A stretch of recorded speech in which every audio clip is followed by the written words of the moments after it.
Hey guys, as promised in the video that I did on YouTube, we're going to start doing our read alouds. This week I chose a book off of my bookshelf at home. Yeah, I got books at home. And since this is the week leading up to Easter, I thought that I would read some of my favorite stories from one of the authors that I really enjoy, Beatrix Potter. The Complete Tales of Peter the Rabbit. The first story we're going to read this week is The Tale of Peter Rabbit.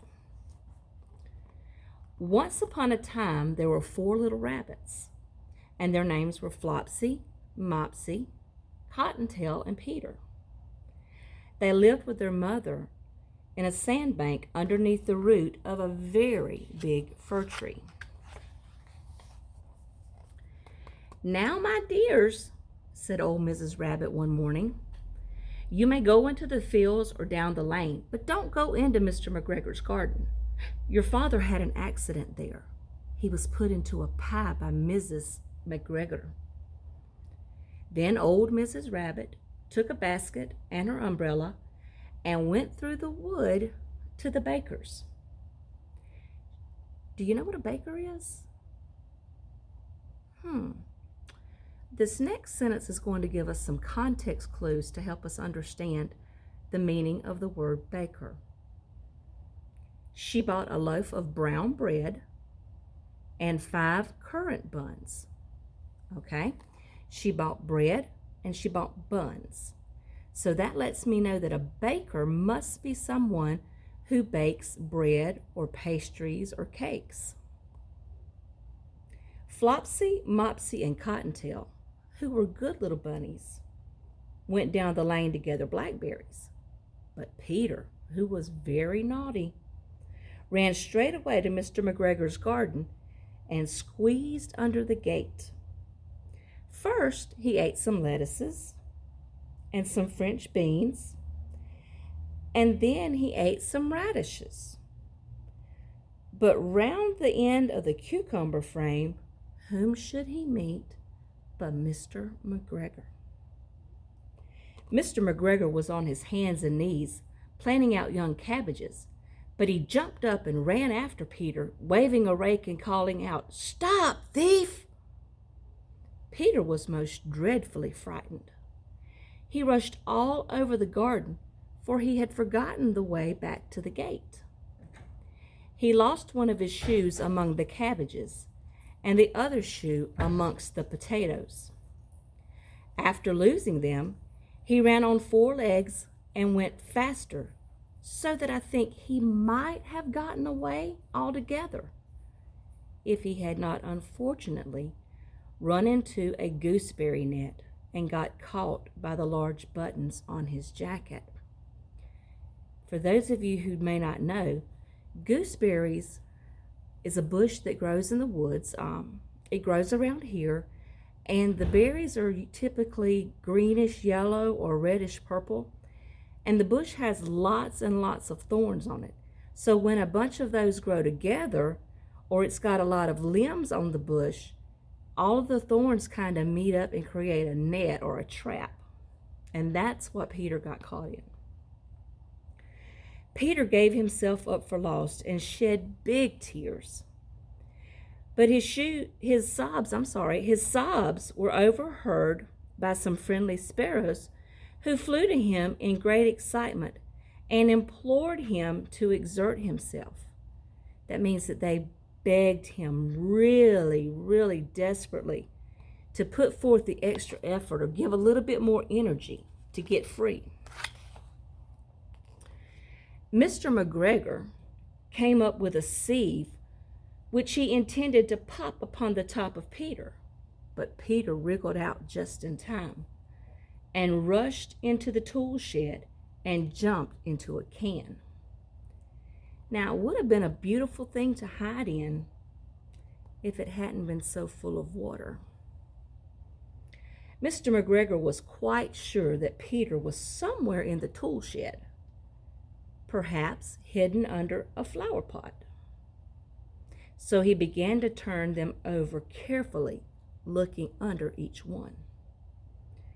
Presently, Peter sneezed. Mr. McGregor was after him in no time and tried to put his foot upon Peter, who jumped out of a window, upsetting 3 plants.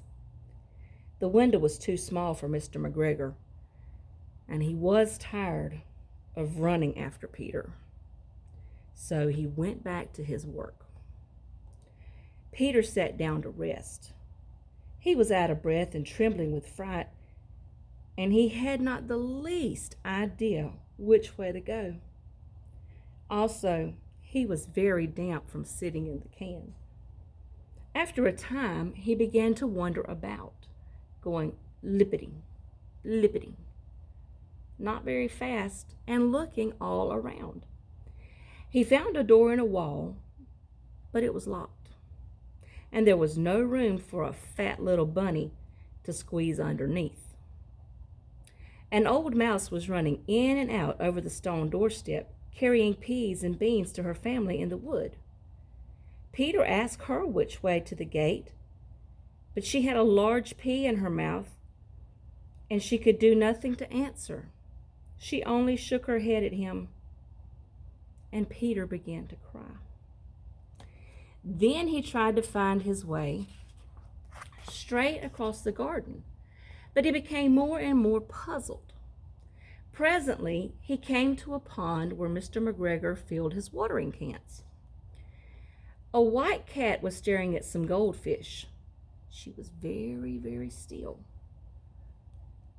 But every now and then, the tip of her tail twitched as if it were alive. And Peter thought it was best to go away without speaking to her. He had heard about cats from his cousin, little Benjamin Bunny. He went back towards the tool shed, but suddenly, quite close to him, he heard the noise of a hoe. Scritch, scratch, scratch, scritch. Peter scuttered underneath the bushes, but presently, as nothing happened, he came out and climbed upon a wheelbarrow and peeped over. The first thing he saw was Mr. McGregor hoeing onions, and beyond him was the gate. Peter got down very quietly off the wheelbarrow and started running as fast as he could go along a straight walk behind some black currant bushes. Mr. McGregor caught sight of him at the corner, but Peter didn't care. He slipped underneath the gate and was safe at last in the wood outside the garden. Mr. McGregor hung up the little jacket and the shoes for scarecrows to frighten the blackbirds.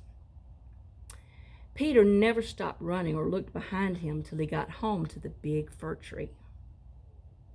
He was so tired that he flopped down upon the nice soft sand on the floor of the rabbit hole and shut his eyes.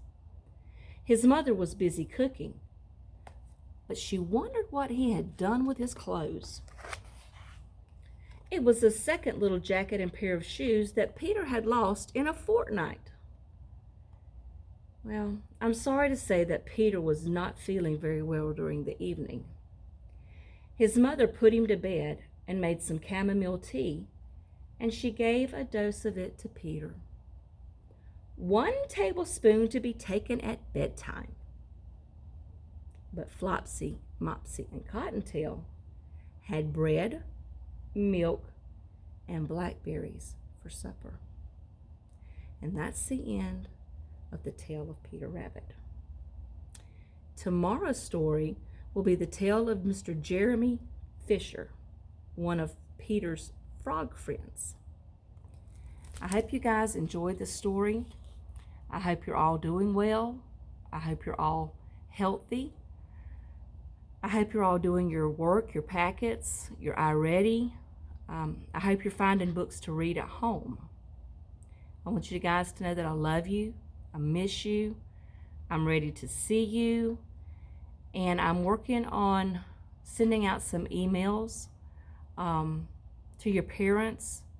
If you want to send me an email, or I can put my address if you want to write me a letter, or if they want to befriend me on Facebook and you send me something on Facebook, I want to hear from you guys. Until tomorrow.